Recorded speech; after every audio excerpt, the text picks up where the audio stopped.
I'm a glutton for punishment with the guys who I look after. I genuinely have their best interest at heart. And it's why I meet them in hotels and I'll arrange events to get them together. And I go live with them every day. And I just talk, I don't do signals. I've got no time for signal hunters. And I've got no time for anybody that just wants me to do it for them. I've got time for people that'll put the work in and the effort. If they're going to do that, I've got all the time in the world for you. But if you're a freeloader, you sling it. And it came from them. There was one of the guys said, I really want to do this. And I'm like, you're off your merry mare. You do not want to do this. What are you going to pay them for?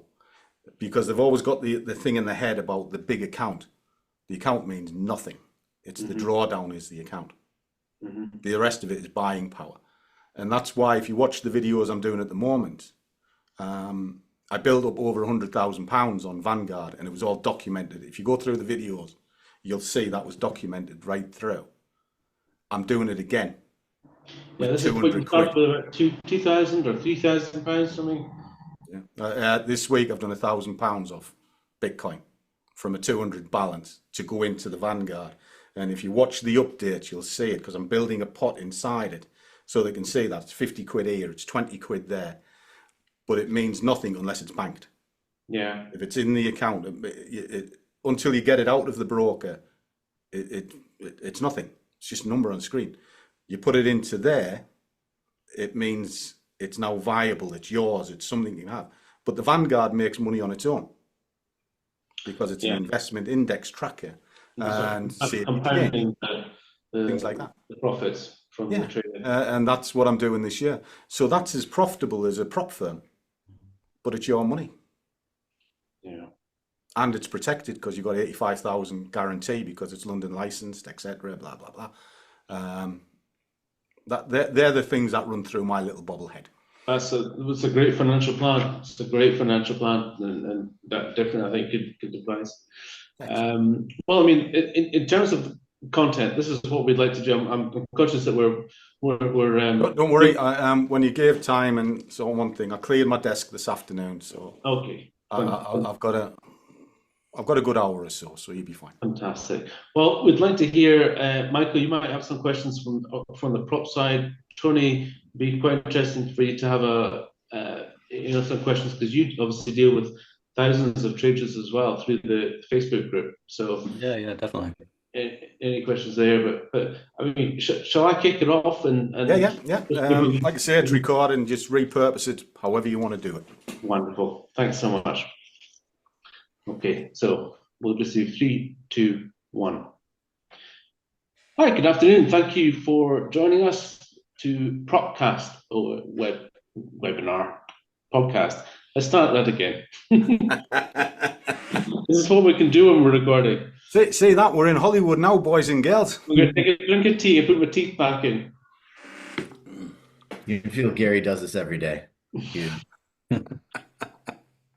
Okay, welcome. And this is our episode 4 of the PropCast podcast. My name is Simon Campbell from Investing eXpos. I'm joined by my colleagues Michael Buchbinder from the Prop Association and Tony Williamson from Prop Traders Club. And we're delighted to be joined today by our special guest, Gary, the Scruffy Trader. How do you do, boys? Good afternoon, guys. Thank you for joining us. You're more than welcome. More than welcome. So as we were just discussing off air, Michael, myself and Tony are joining forces to present the UK's first dedicated prop trading expo, a live in-person event in London in the middle of May in central London. And we've come together, we've gone out to meet a lot of educators and influencers and traders out there, and we're really keen to showcase the best of the prop firms because there's a huge growth going on in the industry at the moment. And to match that, we're trying to speak to as many profitable traders who are really sort of walking the walk, as they say, not just talking the talk.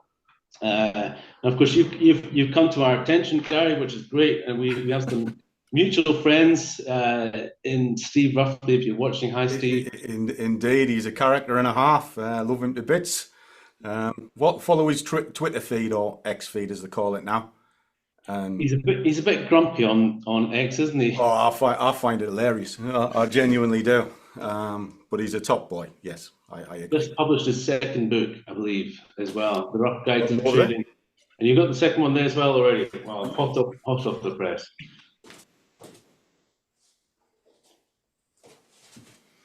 We'll give him a little plug, shall we? You want your technical stuff? There's Rough. There is. And if you want the way he speaks, Pro Real Guy. Excellent books. Really good books. If you read it. No, mine's not there. I've got one as well. Oh, it's fantastic. So, Gary, Yes. we don't want to take up all your time, but what we do want to try and do is build up a collection of these recordings and share them with our communities and put them on the website and make sure people understand exactly what we're trying to do, which is to understand how traders work. If you're coming into the market and you don't yet trade, it's a great opportunity to find out how a real trader conducts his day, what sort of tools he uses, what sort of strategies you might use. It can be quite bewildering to a new trader. And I've watched some of your videos on your YouTube channel. Quite frankly, they're fantastic because I think you do give us sort of a very real connection. And I see you talking to everybody very casually. And I'm not surprised that the channel has grown, as you say, organically. Yes. Through word of mouth, really. It's a very great style that you've got. So congratulations on the. Oh, that's very channel. Kind. I'm never going to be Steven Spielberg, and there'll never be a script. Better. And all I ever do with those, I'll kind of tell you where it came from. Many moons ago, when sort of you're trading one thing and another, I keep journals quite a lot. I'm heavily into journals. Now, I keep them on a spreadsheet, but writing something down's fine, but I've got a memory like a sieve. So I used to screen record all my trades, and I wasn't looking for the winners. I was looking for where it went catastrophically wrong. And instead of because when you back test, you're always looking at a perfect scenario. So I wanted to find out in real time how I was going wrong. And that's where it came from. So I used to video record my screen, and then when it went wrong, I could play it back and go, do you know something? You were an idiot. Why were you going in there? That was a gamble, it was a punt, or it was whatever. You didn't follow your rule set. And that's where it grew. And then a friend of mine was saying, you should put that public. And I was like, what for? And he's going, people would be interested in that. What, me? Screaming and bawling on a camera? I don't bloody think so. He says, trust me. And that was 5, 6, 7 years ago, maybe. You had to edit it a little bit. If it was just for personal use, you're berating yourself. I certainly berate myself, all right. I mean, I'm old school, so I swear like a trooper. I get annoyed. I get out my box from time to time. But that's where the YouTube channel came from. It's a visual representation of my journal. And then it's grown into what you kind of see today. To share with the rest of it, which is fantastic. Let's just to set the scene. What is your preferred market? Your Forex is your preferred? Forex and indices is my predominant, but I'm looking mainly at the majors. So it'll be pound JPY, pound US. Pound US is a bit slow at the moment, so I'm more inclined with pound JPY. I trade the DAX a lot. Okay. I do like the DAX. Of the indices, that's the one that I gravitate to the most. Gold pairs, I trade.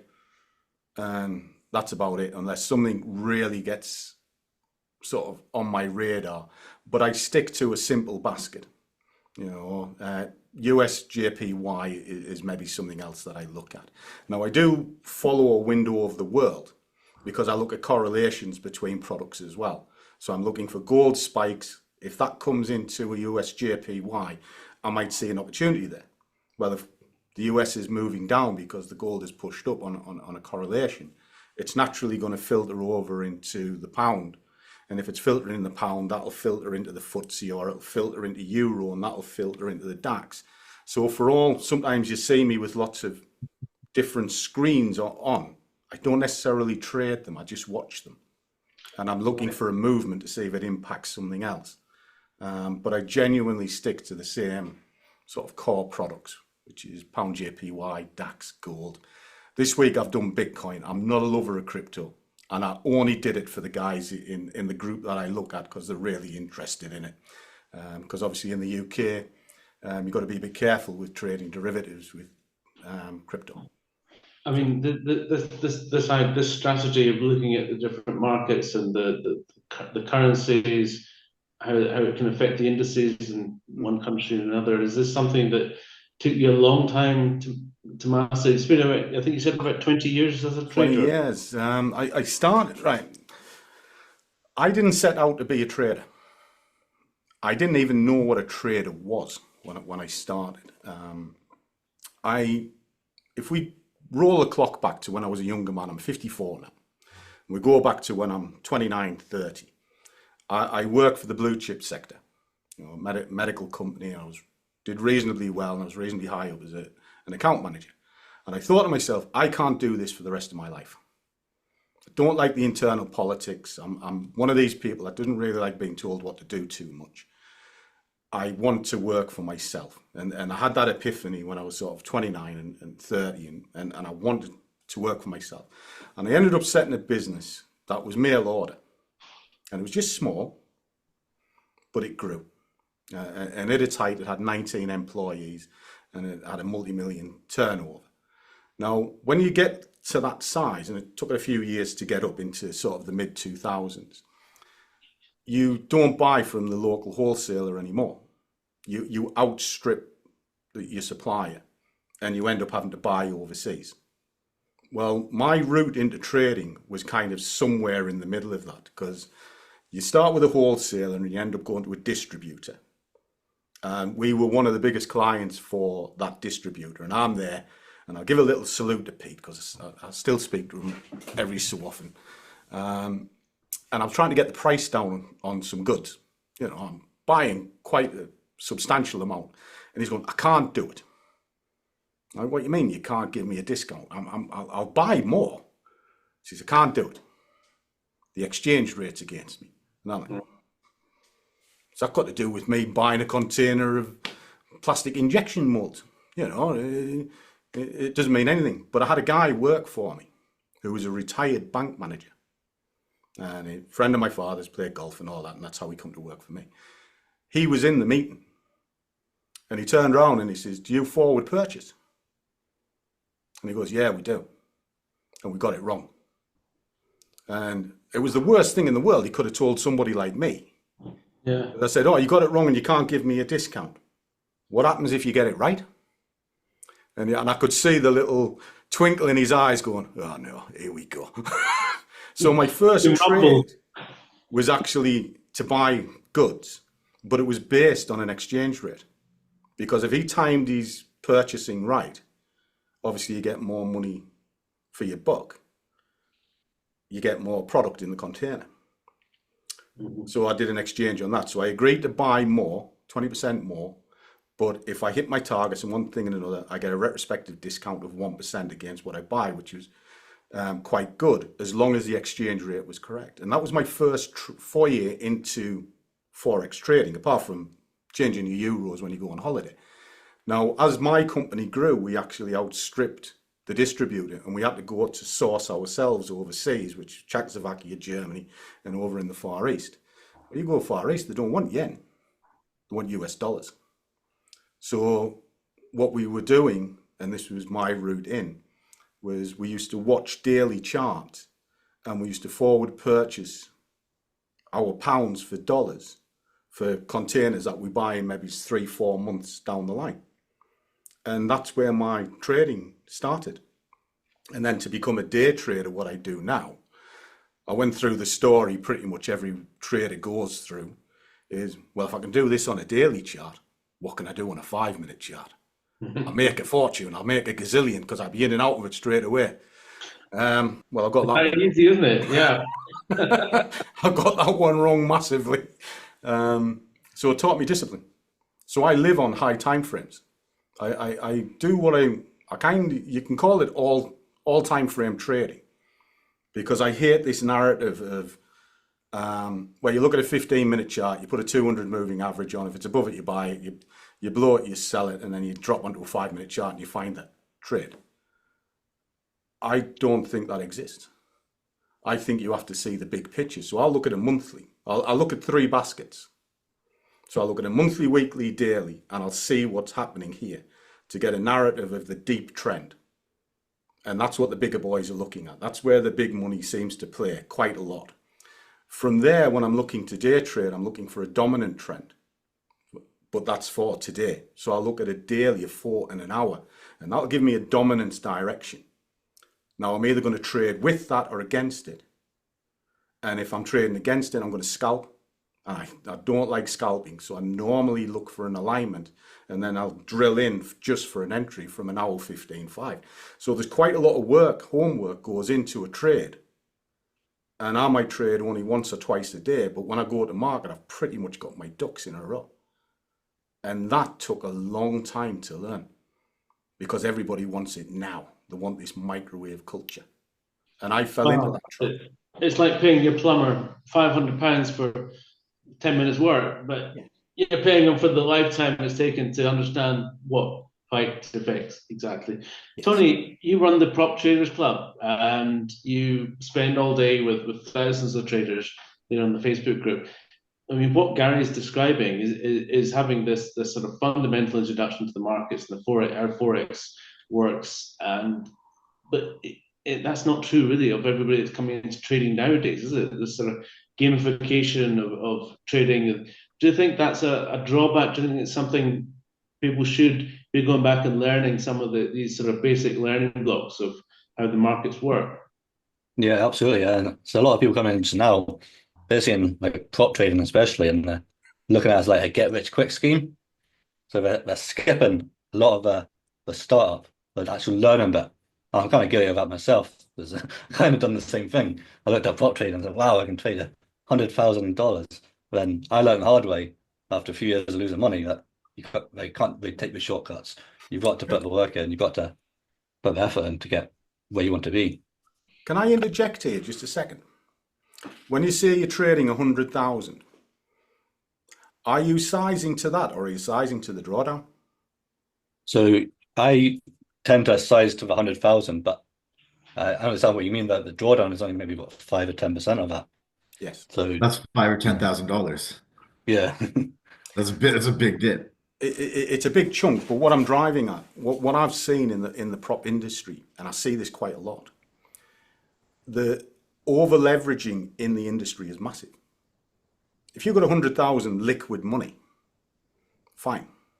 You can size to that. You can work out what your risk factor is in it. I hate the term risk. I always call it invest. It's like a mindset thing for me. If I've risked it, I've lost it. If I invest it, I want a return.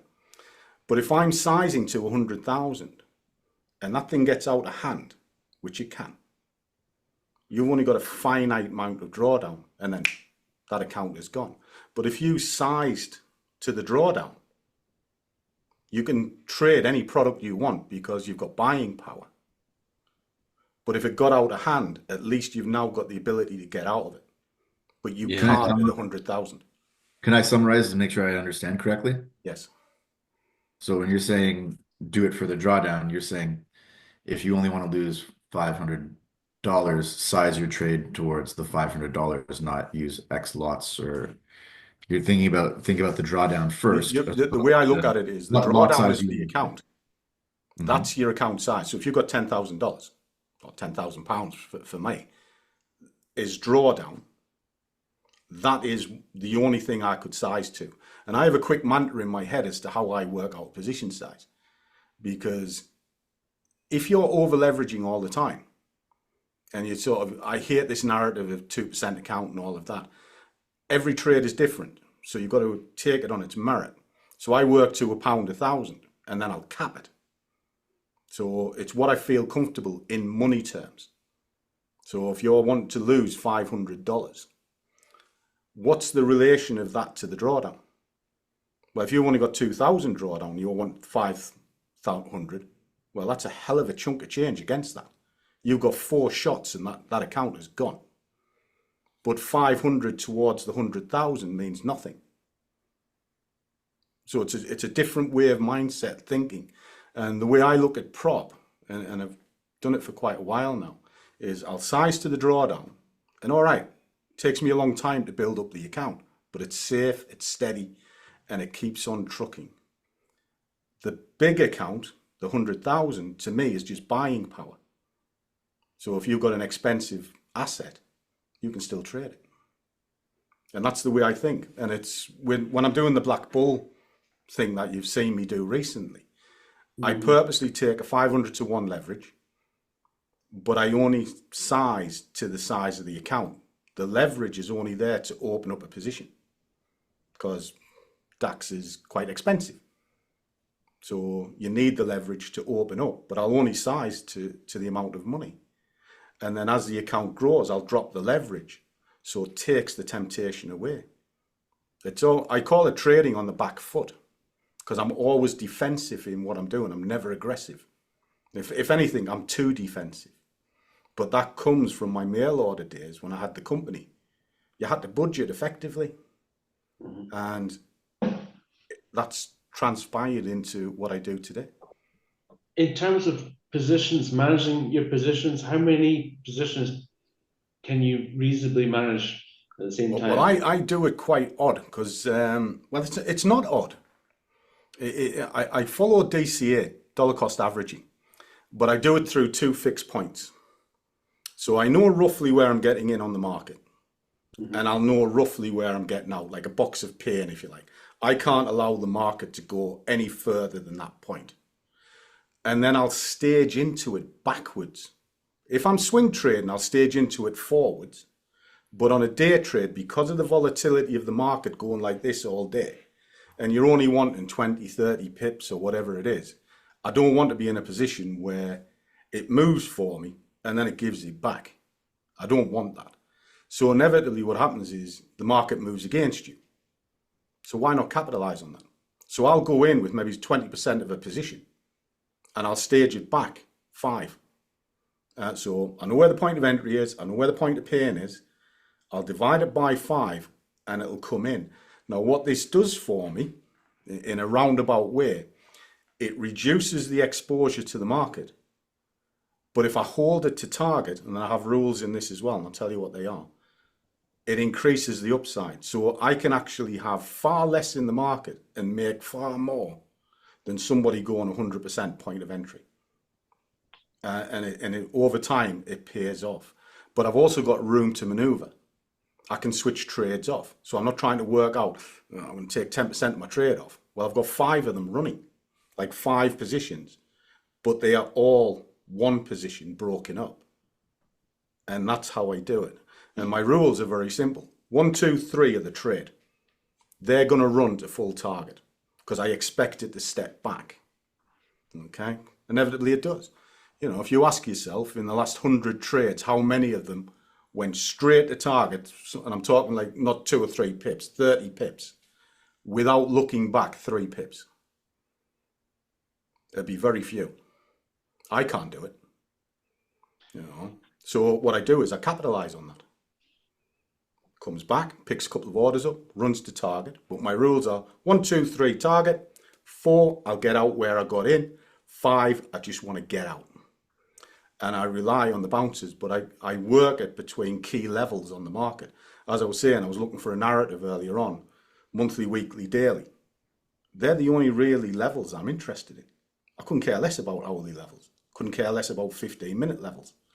They don't hold any weight to the market. So I look at high time frame, superimpose a fib on it. Fib repeats in nature as it does with mathematics, because it's just a ratio of numbers, and that's all the chart is, a ratio of numbers. I know where the key points are. And that brings structure to what I do on a daily basis. It gives me an entry, it gives me an exit, and then all I have to do is capitalize on that. That's brilliant. I mean, for those that are not yet trading, I imagine some of these phrases that you're using and banding about drawdown and fibs, it might be blowing your mind thinking this all sounds really technical. But I can narrow it down. It's a language that you speak and traders speak every day, and actually what you're saying is It's very simple and logical. But what do you think the biggest challenge is, though, because you must meet new traders every day through the channel. I do. What is nowadays, what is the biggest thing that they seem to have a problem with? Is it over expectation? Or is Definitely. it not That's enough? number one. Yeah. Over expectation with limited funds. Now, there is another one, and it's a phrase you'll hear me say. When I've been on the stage speaking, I always make this point pretty hard. Your desire to trade should never outweigh the reason. Because clicking that mouse is as easy as can be. Yeah. I can get into a trade just by flicking a coin. It's what you do after it. You've got to manage it to a positive or negative expectation. But why were you pressing the button in the first place? I mean, that conversation we had as a preamble before we started recording, and you were explaining how you look at all different markets, Yes. the Forex markets, the indices, the stock markets, and you see how changes in one market can affect the other market, affect currencies. Is this something that most you would recommend traders to really get a grounding in? Yes and no. What I would certainly say is you can be a specialist in one product, and there's nothing wrong with being a specialist in one product, but you've got to ride it through thick and thin.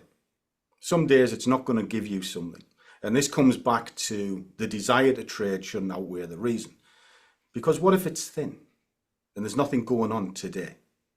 You'll force a trade, and that's your over expectation, because everyone tells you you're going to be a gazillionaire pressing the button a few times. So how do you do that? Well, you've got to be in the market, so therefore you've got to press the button. No. If there's nothing there, sit on your hands. I'll wait 6 hours for a single trade. I check at the top of every hour. So what I tell them is look at 3 markets, but 3 different markets. So look at gold, look at, say, cable, pound US, and the FTSE. They are loosely correlated, but they're different that you'll be able to see a difference. Because if you're trading euro dollar and pound dollar, they move in a very similar way. So you're going to see the same wave pattern. You're not actually going to see a difference. You can talk yourself into a bad trade. But if you look at gold, gold moves different to cable, and cable moves different to the FTSE. But if gold slams up, in theory, the dollar's going to move down because there's a correlation between them. Well, if the dollar is moving down, that's going to put pressure onto the pound on that pair. So if that's going down, the seesaw will push the pound up. So you could use gold as a barometer to get an early warning system of what's happening in Forex market. Now, if the pound is going up in a loose way, this isn't scientific, but it's kind of a loose seesaw way of looking at things. If it's very expensive to do business in the UK, that means FTSE will come down. So there's a correlation between the markets, but that correlation is different in each one. So you can actually use them as barometer. Oh, look at the FTSE. The FTSE is slamming. Wow. Why is it slamming? Holy shit, there's a move in gold as well. But cable hasn't done anything. There's something going to happen. But you being a technical guy, you're looking for the trends. Do you force yourself to wait until you see it playing out, the trend confirming, or are you tempted to try and get in? No, I'll go back to a statement that I heard from our friend Steve. Try and pick bottoms, get smelly fingers. Yes. I'm not hard on. What I believe in, I believe in sort of power of 3. So I'm not looking for the bottom third. I'm not looking for the top third. I'm looking for the bit in the middle. So this is where a fib can come in very handy to you. And as you were saying earlier on about people not understanding what it is, it's a Fibonacci sequence. So if you tap into Google, Fibonacci sequences, it's a repeatable series of numbers. Yeah. Now, if you can see a bottom that you believe is there, and you draw your fib, because you'll always see a top or a bottom, and then you just got to look to see where it started. If you can draw that in accurately, well, you've got from 0 to 23.6 to make your mind up. So the way I look at it is this. As soon as I've seen that 23.6 tapped, and I either want to see a decent close above it or a bloody big spike through it and a close near it, that's telling me the market has shown its hand. Mm-hmm. The next point is 38.2. Well, there's a safe bet it'll get to 38.92. You can trade safely into that. And then from there, if you want to hold it at 50, 61, 76, up to 100, and then into the extensions of 127, fine. But that 23.6 showed you it was in motion. Now, this comes back to what I was saying earlier on about baskets. I'm either going to trade with it or against it. So if I look at the dominant direction for the day and I'm going against it, then I'm going to be out by 38. I'll get in and I'll get out relatively quick. If it's in the same direction, then fine. I'm probably on for a decent trade, and then I'll be keeping a close eye on the pivot point, which is the 50. And I'll see if it breaks through it and holds above it. If it does, I'm going to hold that trade as long as I can, and then ratchet up all the time. So again, it's all methodical, and it is kind of technical based. I pay a little bit of attention to fundamentals, but mainly the chart tells me what I need to see. And that's because I look at all of the chart. I don't look at a single part of it. I look at the monthlies right the way down to a 5 minute, and it paints a big picture. And if I don't like the picture, I won't trade it. I want to jump back, if that's okay, to the risk management you were talking about like a few minutes ago, because I think that was something big you touched upon, which really hits upon the whole idea of the prop space. The way you look at risk and drawdowns is you kind of look at what's the dollar amount I'm going to risk, what's the proportion that I'm going to risk, and that is, I think, one of like the key benefits that everybody loves about prop trading, right? They say that, what's the difference between trading your own funds versus trading prop firm funds? A lot of people say that trading prop firm funds makes them more responsible traders because they have to follow rules more tightly, and the rules help them become better traders. I guess in terms of the risk management, how you do it, was that your system before you got into prop trading, or did you develop that as you got into prop trading? No, I've always done it. Because it comes from when we were forward purchasing. We have X amount of money that we can use to spend. And we ring fence money because you'll have so much for staff, you have so much for building, so much for product. Now, inside of the product, we have different product lines. So that's then broken down into ring fences as well. So I've always been pretty good at sort of allocating money to a certain point of view. Now, in this case, that point of view is prop. It's not a container of injection molds. So the way I look at it is I don't necessarily go, well, I do 2% or 1% or anything like that. I look at where the stop is going to be. It's the first thing I look at. If I'm wrong, this is where the stop is going to be. It has to be there. Now, that's behind two, what I call shields. Now, it's going to be an S&R line, support and resistance for those who don't understand the terminology, or a swing point. And I want two of them. Now, it can be fib, it can have whatever, right? But I want two of them. So I know roughly where I'm going to get out. And I've got a fair idea where I'm going to get in. So I know what the distance is. So I can work that out. And it could be 50 pips, just for argument's sake. Right. Well, if I'm £1 a point, that's going to cost me 50 quid. What if I've only got 500 quid as an account?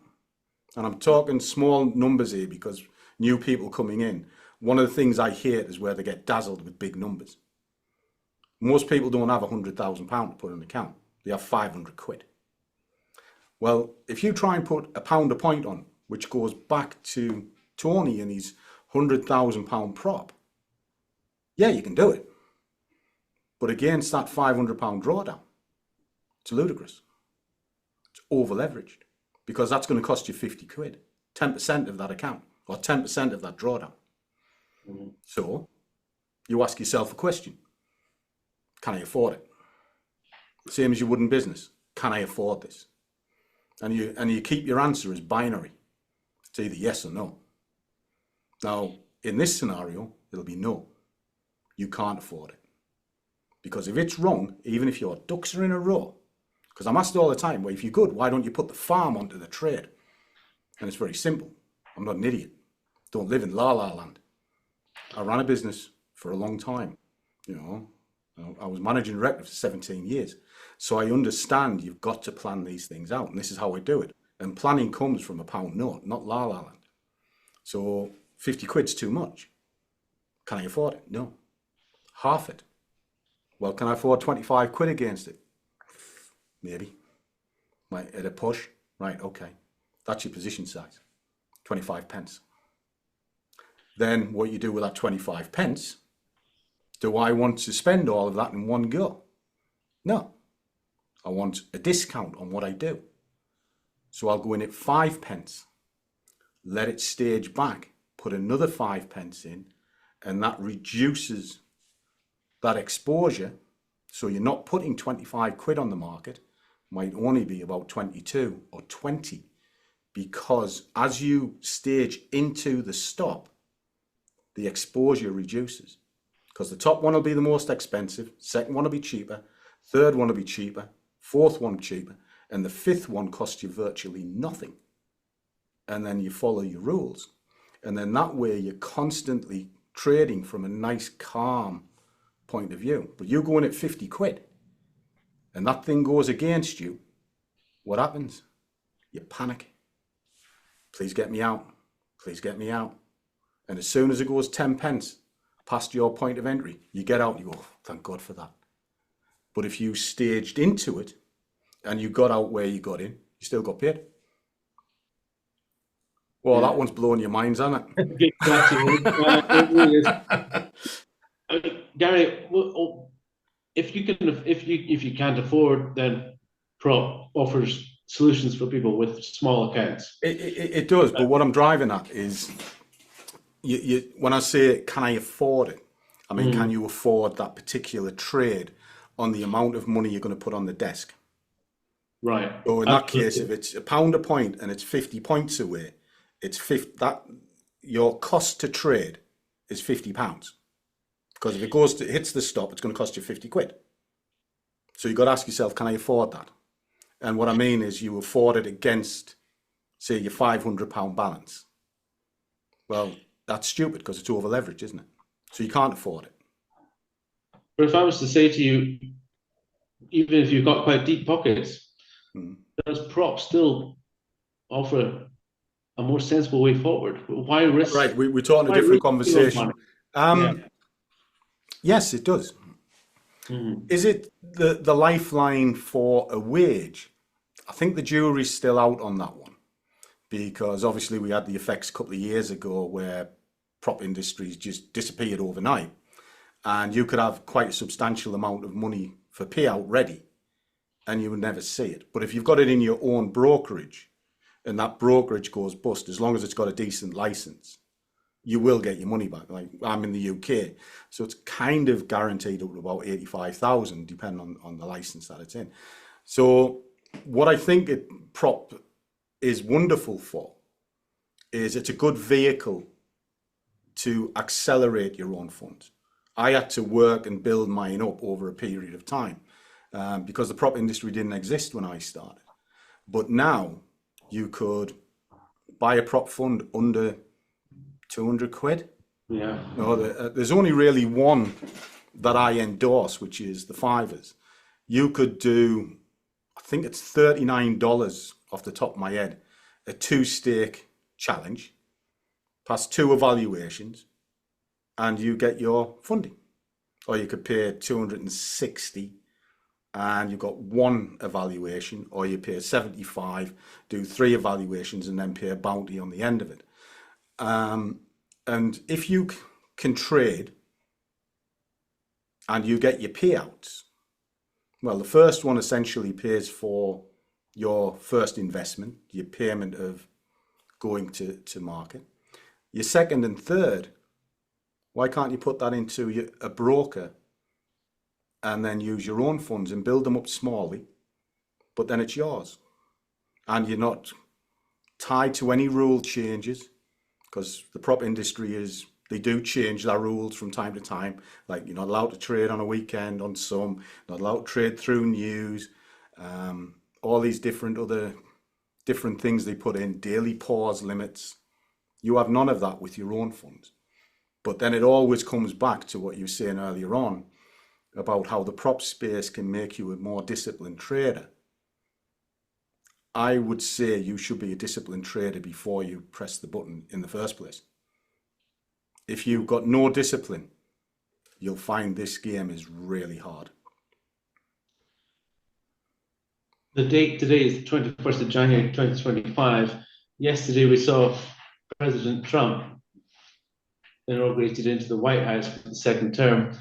Arguably the next 4 years are going to be quite unpredictable again. Could this be good for traders? Because the volatility is undeniable. Trump moves markets. He does. And then he's got his friend Elon as well. I think we're in a kind of a new era of trading, shall we say? Because I'm not a fundamental trader. Because I day trade, my feeling is this: unless I'm in the room, I don't know what they're thinking.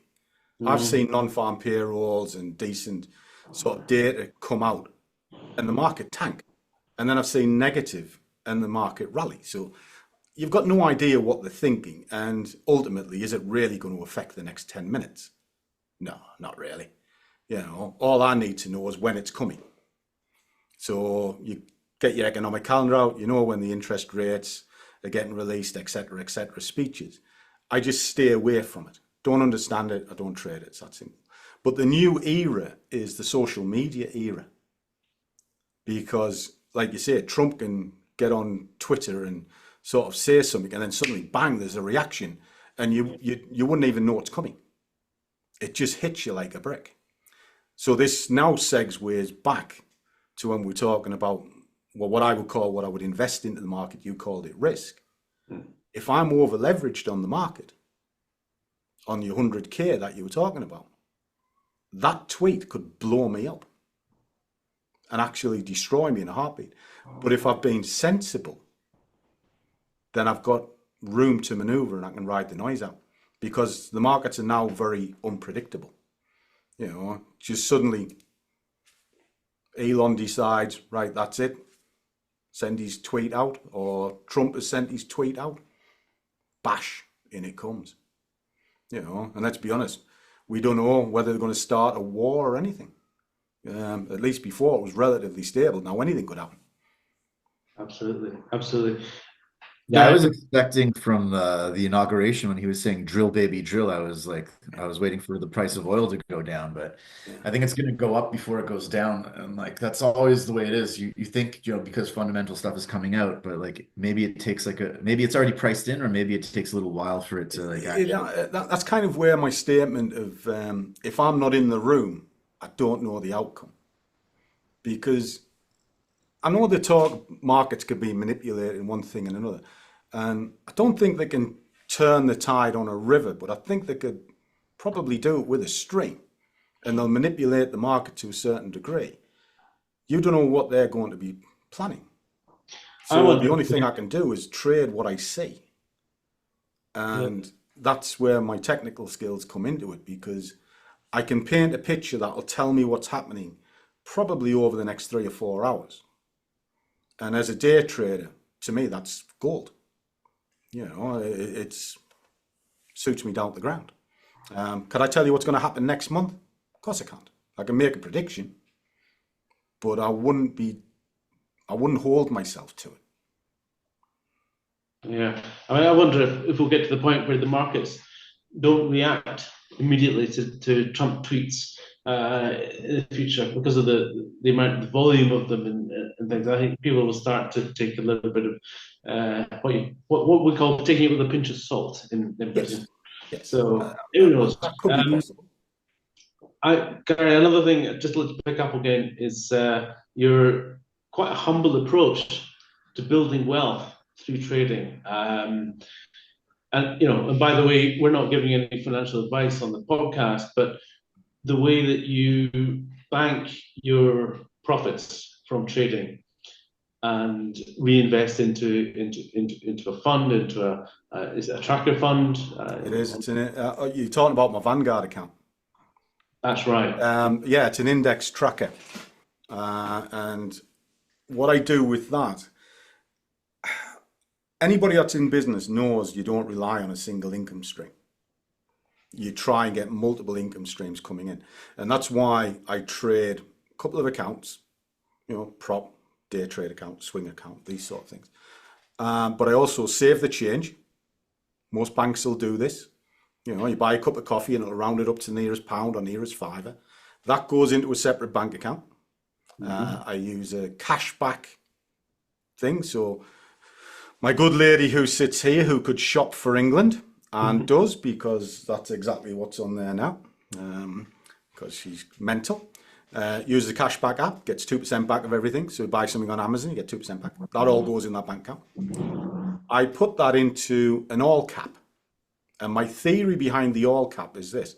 I use a FTSE all cap, and I'm not a financial advisor, so don't take this as gospel. It's my own personal thing. I'm not a stock picker. I'm not very good at picking stocks.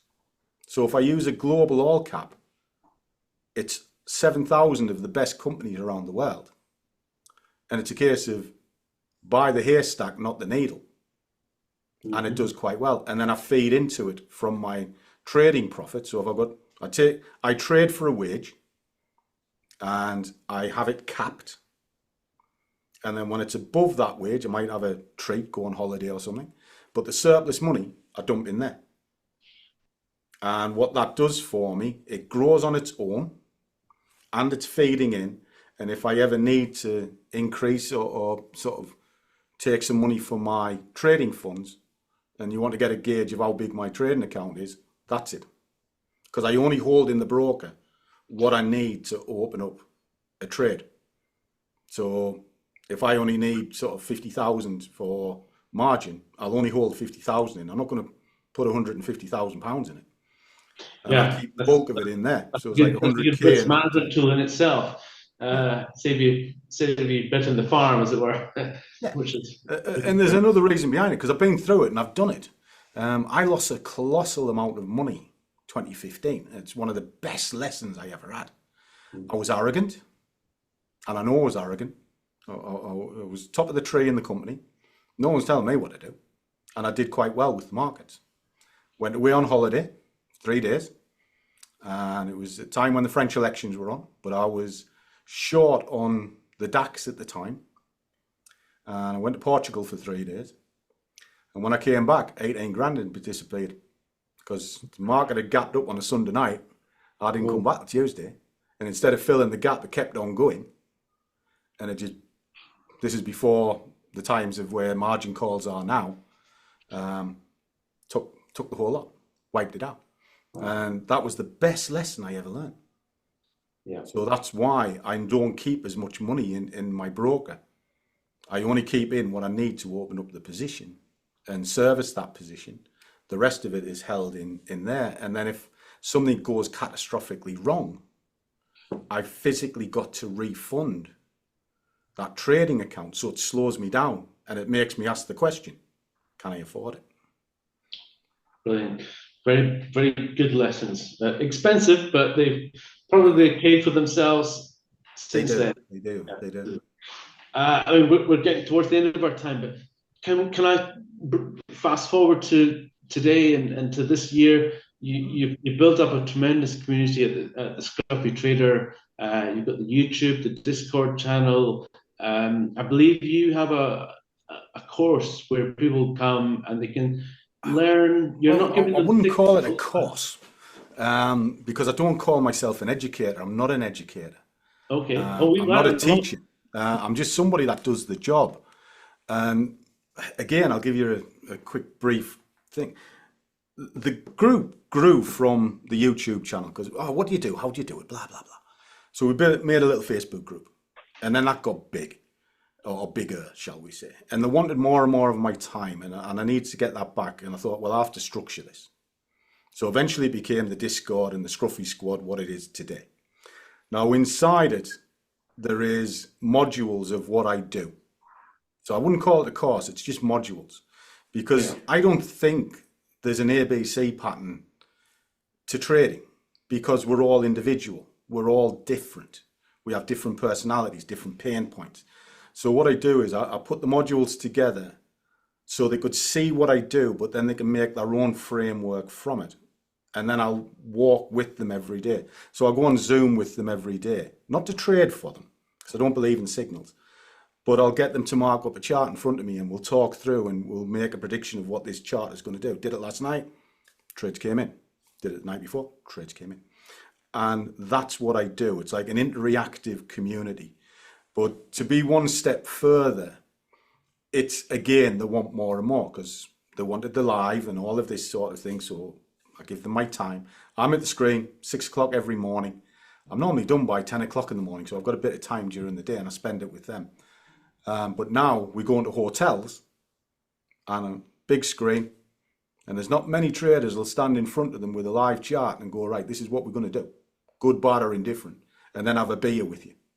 There's not many. Now we do that. Got the next one in February, and then we're off, and we're all going on holiday together in Benidorm at the end of the year. Oh, fantastic. And this, but here's the kicker. They're paying from it from building small accounts. So that black bull that we were talking about earlier on, the money goes in there. That's to pay for their holiday. So they all follow it and they build up their little accounts and they get a few quid. And then we go off in the sun and we have a few beers and a bit of a jolly. We did it last year. It was a hoot. Although I'm getting a bit too old for all night drinking on the strip. I mean, I met one of the guys at dinner time and we're in a kebab shop at 2 o'clock in the morning. And I'm like, I'm getting too old for this. But you two will be fine. But me, I'm 54, you know. I mean, I might look young and like a stunt double for Brad Pitt or maybe Shrek. But I can't do it anymore, kids. Yeah, we've done residential courses in Spain before. We've taken a bunch of traders and had fun. I mean, and it's great fun, but you have to know when to go to bed and leave them. Yeah, but I'm one of these that I've got that best interest at heart. I genuinely do. And like I said before, if they're willing to put the work and effort in, I'll walk every step with them. Yeah, but if they're looking just for somebody to do it and just a quick fix, I've got zero time for people like that because they'll never make it. They're just, I think we touched on it before about quick money, you know, or the microwave culture. I think this job takes a long time to learn. And not so much the technicals. I could teach you the technicals in a couple of days. It's the mindset and it's how you conduct yourself and how you process. Well, this is going wrong. What do I do? How do I get out of it? How do I get into it? Do I get into it with just pressing a button, or do I do my homework first? They're things that nobody ever talks about. And I put a lot of emphasis on that. Fantastic. Well, congratulations, guys. I think you're helping a lot of people achieve their dreams and get holidays in Benidorm that they thought they might not be able to afford. I genuinely do. And it does put a little glow on my heart. Stone at the end of it all, that would be something, even that would be something to be very proud of. So congratulations. Well done. Keep going. We've taken up far too much of your time. I'm obviously going to pester you to come and speak at one of our events in London. Oh, okay. At some point this year, it'd be great if the days work out and you're willing to come down and join us. It would be absolutely terrific. Well, it's only a train ride away. It's been a real pleasure to meet you and get to know you a little bit better, which is tremendous. Tony, Michael, do you have any other questions for Gary before we wrap up? Good. Which model do you like most of the fivers? Which would you suggest? I know you mentioned 3 of them. Yes, there is. You've got the boot camp, which is a 3-step process. You've then got the high stakes, which is a 2-step process. But the one that I prefer is what they call hypergrowth. It's a 1-step, and I'll kind of explain why. The others have certain rule criterias inside them. And for me, I think a trader should be free to trade the way they choose. And it's kind of why I like Darwin X as well. I know the guys in Darwin. You do what you want. That's what that first one is. So the hypergrowth, you trade the way you want to trade. It's one evaluation. So they'll give you a figure that you have to hit. It's normally about 10% of the initial fund. Once you hit it, you're funded. That's it. And then every 14 days, you get your payout, or you can request your payout. You could leave it in if you want, but you can request your payout. And then every 10% or so, you go up the scale. So for me, that's the one, simply because it gives you the flexibility as a trader to be you. You're not constrained as, I've got to do 0.5% over 3 days. I've got to stay within 2% rules, all of these sort of things. You trade the way you want to trade. Thanks. Yeah, sounds good. Where on your website would be the best place to go to find out about all these companies that you work with? Darwin. Well, if you go to thescruffytrader.com, okay. You'll find my contact details and one thing and another, and you'll find a couple of links there for them and a little blurb about them. I don't jump from company to company, and I only talk about companies that I personally use. I'm offered every day, endorse this, endorse that, and they offer me a lot of money. I always say no. Say thank you, but no. I don't know you, and my soul is not for sale, because I earn from my trade, and anything else I do it just to help the guys in the Scruffy squad. And I can see that you're very active on the YouTube channel. You're replying to all the people on there, so that must take every single one of them. A bit of time. Yeah. Again, old school. I always think, if you take the time to contact me, even if you email me or WhatsApp, I'll take the time to answer it. And I've had people where I'm sitting in McDonald's come up to me and go, "I've seen you." And I'm like, "Really? Do I owe you money?" Right? And they go, "No, I've seen you and I follow you." And I'll sit and I'll have a coffee with them. I won't shun them away. I think if somebody's taken the time to acknowledge me, I should be polite and take the time. That's the price of fame. Have you ever been offered a free Big Mac yet, though? No, I haven't. The thing is, I always end up getting the bill, to be honest. But I'll tell you a little thing before we head off. When you said price of fame, I don't think I'm famous, I mean, but it's amazing how many people do recognize you. I've tapped every holiday I've been on, somebody's recognized me, whether it's in an airport or anything. But the worst one I ever had, I was at a urinal in a toilet, and somebody tapped me on the shoulder, and I'm like, "Hello?" And they go, "I know you, can I just ask you?" And I'm like, "Well, I'm a bit busy at the minute." As long as they wouldn't want to ask you about your position sizing. I think you'd have to ask Winky about that, but it ain't very good. It's definitely in drawdown. We're definitely going to wrap it up there. Zip it up, should we say. Okay, listen, thank you so much. Can't say anything right at this point, Simon. It's all right. Don't worry. I'm an open book. I've got a terrible sense of humour. But right there with you. Great. Listen, Gary, Scruffy Trader, thanks very much indeed for your time today. Tony Williamson at the Prop Trading Club, Michael Buchbinder at the Prop Association, thank you all for joining us. Hopefully we can all meet face to face at the Prop Trading Expo in London in May 2025. We'll put that together. But in the meantime, I hope this has been enjoyable for you, as it has been for me. Learned a lot, so I appreciate you spending the time, Gary, today. We'll wrap it up there. Thank you. Thanks for having me. Bye. So long, boys.